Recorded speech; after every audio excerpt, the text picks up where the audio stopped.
Rajasthan, UP, Kerala में swine flu से मौत के बाद मचा हड़कंप। एमपी में मिला केस। H1N1 ने बढ़ाई चिंता। उत्तराखंड में एमपी के 26 तीर्थयात्रियों की मौत। घायल ड्राइवर बोला स्टीयरिंग फेल हो गया था, बस पेड़ से टकराकर खाई में गिरी। शिमला नगर निगम चुनाव 2022 में पार्टी चिन्ह पर इलेक्शन लड़ने का फैसला बदलने की तैयारी। शहरी विकास विभाग ने भेजा प्रस्ताव। और अभिभावक संघ की चेतावनी, प्राइवेट स्कूलों को पीटीए गठन और फीस बढ़ोतरी पर रोक के आदेश दें, नहीं तो निदेशालय का घेराव करेंगे।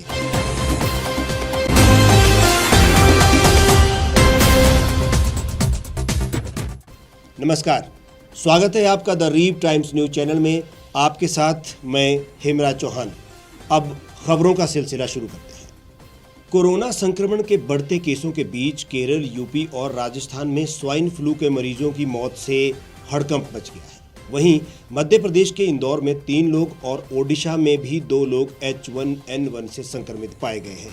देश भर के कई राज्यों में स्वाइन फ्लू के नए केस मिलने से दहशत है। मरीजों में कोरोना जैसे ही लक्षण, निमोनिया, सांस लेने की समस्या और ऑक्सीजन की कमी देखने को मिल रही है, जो काफी खतरनाक संकेत है। स्वाइन फ्लू एक बेहद तेजी से फैलने वाली संक्रामक बीमारी है। स्वाइन फ्लू इन्फ्लुएंजा ए को हम H1N1 के नाम से भी जानते हैं। ये सूअरों से फैलने वाली बेहद खतरनाक संक्रामक बीमारी है। इस बीमारी से पीड़ित जानवर और इंसान के करीब जाने पर H1N1 वायरस इंसानों के शरीर में मौजूद ह्यूमन फ्लू स्ट्रेन के संपर्क में आता है और इससे ये बीमारी जानवरों के जरिए इंसानों में भी फैल जाती है। Centre for disease control and prevention यानी CDC ने 1918 में ही H1N1 फ्लू वायरस मिलने की पुष्टि की थी। हालांकि 2009 में पहली बार स्वाइन फ्लू बीमारी को वर्ल्ड हेल्थ ऑर्गेनाइजेशन ने महामारी घोषित किया था। मार्च 2009 में स्वाइन फ्लू का पहला मामला मैक्सिको में मिला था, जिसके कुछ दिन बाद ही H1N1 संक्रमण के इंसानों में फैलने की पुष्टि टेक्सास और साउथ कैलिफोर्निया शहर में हुई थी। फिर देखते ही देखते ये बीमारी दुनिया के कई देशों में बड़ी तेजी से फैल गई। और अब एक दुखद घटना, उत्तराखंड के उत्तरकाशी में रविवार शाम एक बस खाई में गिर गई।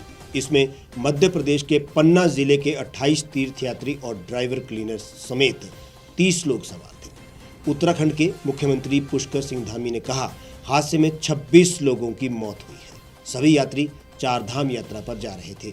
हादसा कैसे हुआ?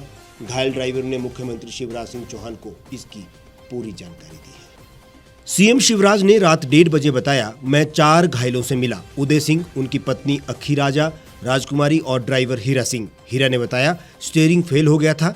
उन्होंने पहाड़ की तरफ गाड़ी घुमाने की कोशिश की, लेकिन गाड़ी पेड़ से टकराकर खाई में जा गिरी। उदय सिंह बोले धड़ाक से आवाज आई और न जाने कितनी पलटियां खाकर बस खाई में जा गिरी। जब होश आया तो पुलिस वालों ने मुझे उठाया था। उनकी पत्नी अक्खी बाई मुझसे अपने बेटे का पूछ रही थी। वो बोली वहां कई लोगों की लाशें पड़ी थी। सीएम शिवराज ने कहा कि घटनास्थल पर मिले शवों का पोस्टमार्टम कराया गया है। सड़क मार्ग से पन्ना की दूरी ज्यादा है, इसलिए हमने पार्थिव शरीरों को मध्य प्रदेश लाने के लिए एयरफोर्स के विमान मांगे हैं। 2 बजे तक एयरफोर्स के विमान देहरादून आ जाएंगे। इसके बाद शवों को खजुराहो एयरपोर्ट से पन्ना के 4 गांवों में पहुंचाया जाएगा। उत्तराखंड में बस हादसे के बाद केंद्रीय गृह मंत्री अमित शाह ने दुख जताया है। अमित शाह ने कहा कि श्रद्धालुओं से भरी बस खाई में गिरी है। मैंने इस मामले में मुख्यमंत्री पुष्कर सिंह धामी से बात की है। राहत और बचाव कार्य जारी है। दुर्भाग्यपूर्ण और दर्दनाक हादसा है। हमारे पन्ना के भाई बहन 4 धाम की यात्रा पर गए थे, उनकी एक बस गिर गई और जिसमें दुखद मृत्युआं हुई है। मैंने तत्काल उत्तराखंड के मुख्यमंत्री श्री पुष्कर सिंह धामी जी से बात की।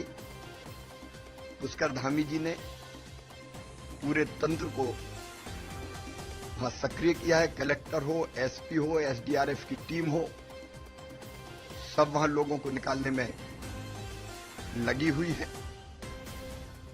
जो भाई बहन घायल हैं, उनको अस्पताल में भर्ती कराया गया है। चीफ सेक्रेटरी भी हमारे लगातार सक्रिय है, वहां CS से बात की है।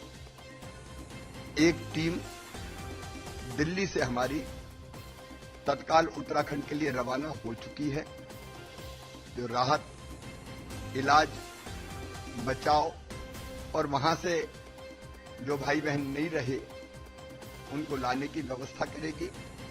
हमारी प्राथमिकता है जो घायल है उनका उपचार ठीक हो जाए, उनके उपचार में हम कोई कसर नहीं छोड़ेंगे। जो भाई बहन नहीं रहे उनको ससम्मान परिवार से चर्चा करके हम वापस लाने का इंतजाम करेंगे। मृतकों के परिवार को 5-5 लाख रुपए की राहत की राशि दी जाएगी।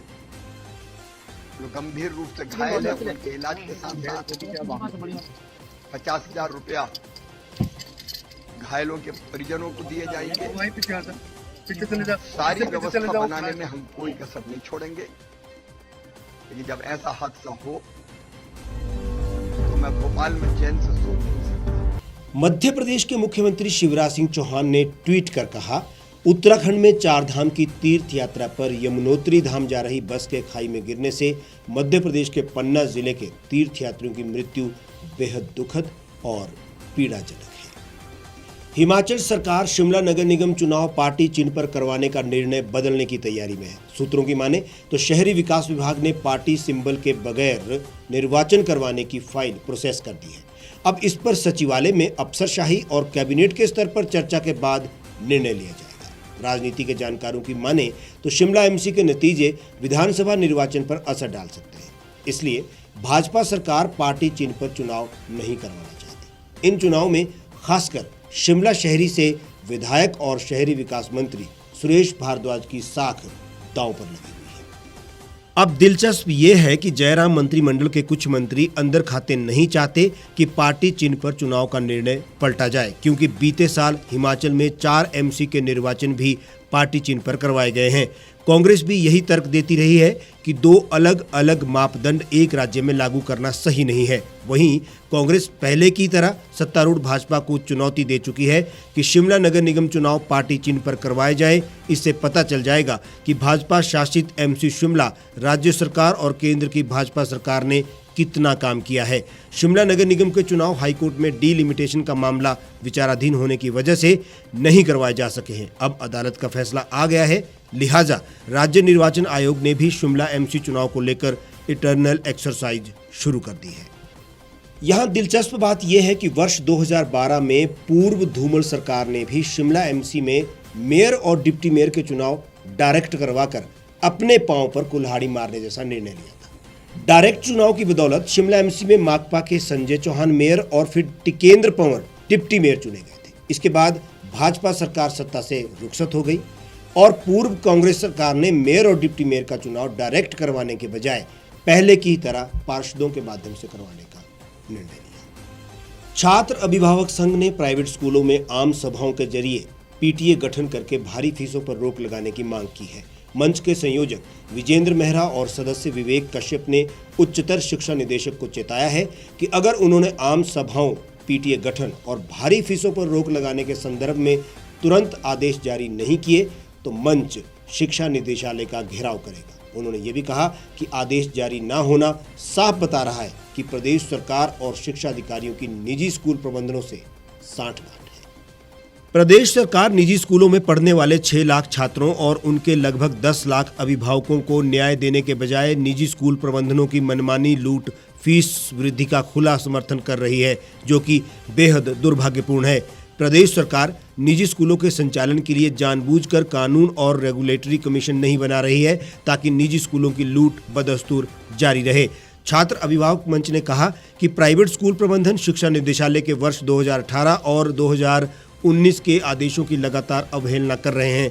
वह ना तो अभिभावकों की आम सभाएं आयोजित कर रहे हैं और ना ही पीटीए गठन कर रहे हैं। निजी स्कूलों की मनमानी लूट पर रोक लगाने के लिए अभिभावकों के निरंतर आंदोलन के बाद ही उच्चतर शिक्षा निदेशक ने शिक्षा का अधिकार कानून 2009 और मानव संसाधन विकास मंत्रालय के वर्ष 2014 के दिशा निर्देशों पर अमल करते हुए दिसंबर 2018 में जनरल हाउस आयोजित करके पीटीए के गठन को अनिवार्य कर दिया था। इस आदेश में हर निजी स्कूल में आम सभा आयोजित कर 15 मार्च से पूर्व पीटीए गठन अनिवार्य कर दिया गया था, लेकिन निजी स्कूल इसका पालन नहीं कर रहे हैं।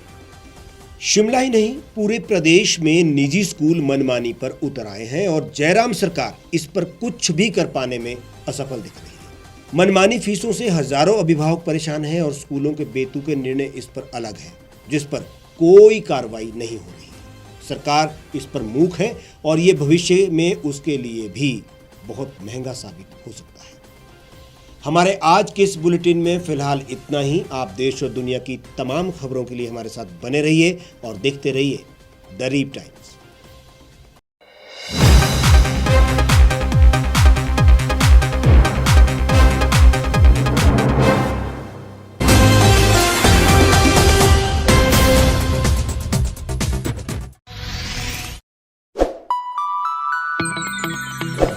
खबरों में बने रहने के लिए सब्सक्राइब करें द रीप टाइम्स, लाइक और शेयर करना ना भूलें।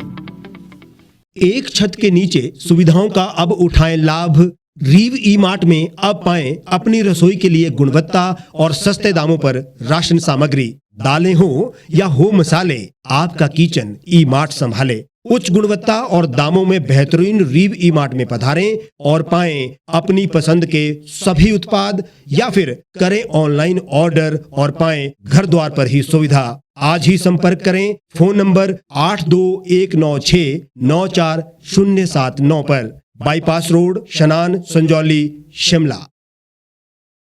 गांव की चौपालों से लेकर संसद के गलियारों तक, गृहिणी के चूल्हे से लेकर निवेश और बाजारों तक, किसानों के हाल से लेकर खेत और खलिहानों तक, शिक्षा और स्वास्थ्य से लेकर खेल के मैदानों तक, संसद के प्रधान से लेकर पंचायत के पंच तक, सेंट्रल हॉल से लेकर ग्राम सभा के मंच तक, हर खबर पर रहेगी हमारी पैनी नजर।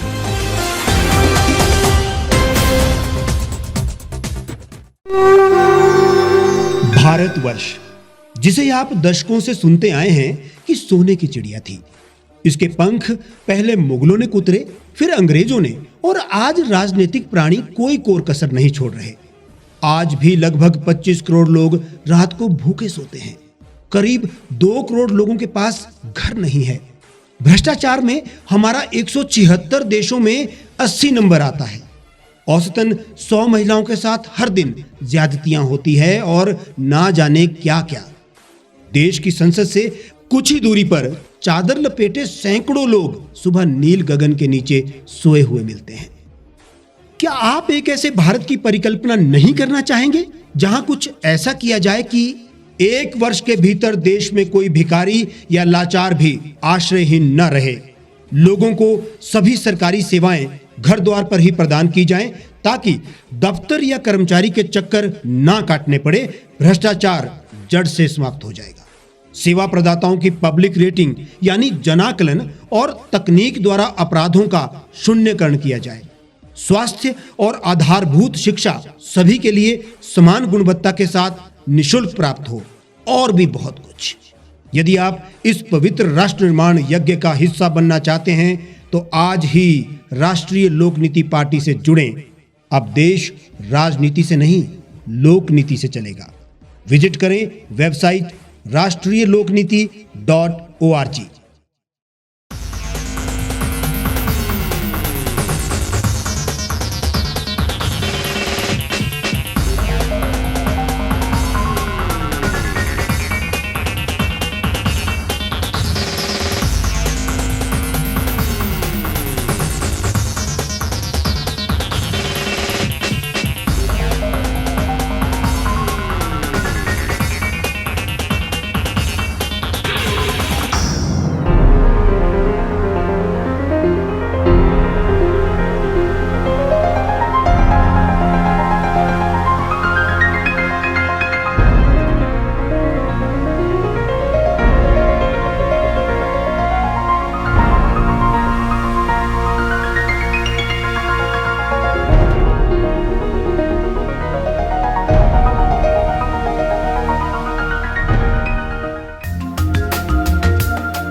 लेटेस्ट खबरों के लिए आप यूं ही देखते रहिए the Reap Times. Like, share और सब्सक्राइब करना ना भूलें।